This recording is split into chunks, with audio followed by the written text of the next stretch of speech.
السلام عليكم ورحمة الله وبركاته ولا لها خالقة ولي waxaan ku dhex jirnaa isku ekayaalka waxaan mareynaa darsigii 10aad ayaan mareynaa maanta insha Allah waxaan qaadan doonaa cayn iyo qeyn ayaan qaadanaynaa markii ugu horeeyaan iyo markii dhex ku jiraan iyo markii ugu dambeeyaan qaabkii u qormaan iyo qaabka xarfaha ay ugu darmaan ayaan arkaynaa insha Allah office meeshan caynka markii ugu horeeyo sidaas ayaa loo qoraa markii dhex ku jirno sidaa ayaa loo qoraa markii ugu dambeeyana sidaa ayaa loo qoraa office meeshan sidaas waxa la mid ah qeynka asina markii ugu horeeyay saas ayaa loo qorayaa markii uu dhex ku jirsaan ayaa loo qorayaa markii ugu dambeeyana sida ayaa loo qorayaa office meeshan waxaan tusaaleynaynaa caynka markii ugu horeeyay markii uu dhex ku jiro iyo markii ugu dambeeyo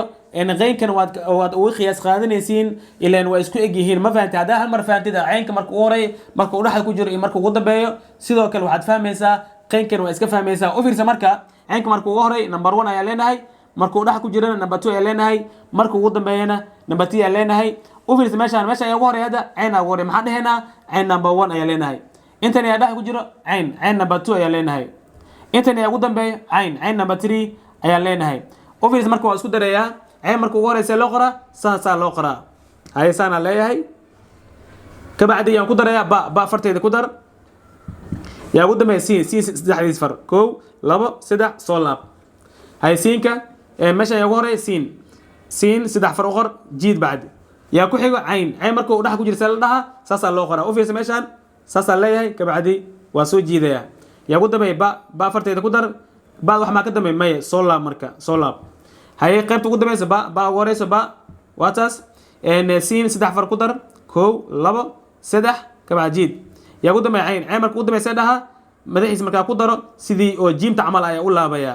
ma fahanteen marka qaabkaas ayaa loo qoraa caynka marka ugu horeeyo iyo marka uu dhex ku jiro iyo marka ugu dambeeyo sidaasna waxa la mid ah qeynka ayaa la mid ah marka ugu horeeyo marka uu dhex ku jiro iyo marka ugu dambeeyo sidii caynka ayaa loo qorayaa marka office waxa rabaa inaan raaciyo fa iyo qaaf ayaa raacinaya maadaama iska fudud yihiin la soco office marka waa darsigii 11aad waaye fa iyo qaaf ayaan qaadanayna markii ugu horeeyaan iyo markii dhex ku jiraan iyo markii ugu dambeeyaan fa markii ugu horeeyay saas ayaa loo qoraa markii dhex ku jiraan saas loo qoraa markii ugu dambeeyay saas ayaa loo qorayaa sidoo kale waxa la mid ah qaaf markii ugu horeeyo qaaf markii uu dhex ku jiro saas waaye markii ugu dambeeyana sidaas waa markii way fudud yihiin office meeshan office marka waxaan tusaaleynaynaa faadayaan tusaaleynaynaa markii ugu horeyso markii dhex ku jirto iyo markii ugu dambeeyso qaafkan waad ugu qiyaas qaadanaysiin maadaama ay isku eg yihiin labadooda office marka meeshan waxa ugu horeeya fa number 1 ayaa leenahay meesha dhex ku jiro fa number 2 ayaa leenahay intan ayaa ugu dambeeya fa waxa leenahay fa number 3 ayaa leenahay office marka waa isku darayaa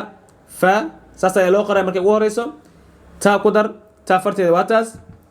yaa ugu dambeeya xa waxay jiid ka bacdi inta saar ka bacdi saan soo laab xaada yaa ku xigo ta waa taas fa ku xigto fa waa taas yaa ugu dambeeyo xa waxay jiid inta ka saar qalinka saas kale xa markii hore saas loo qoraa yaa ku xigo ta farteeda ku dar ka bacdi jiid yaa ku xigo fa saane fa madaxiis qor ka bacdina wax ma ka dambeeyo maya soo laab marka ma fahanti marka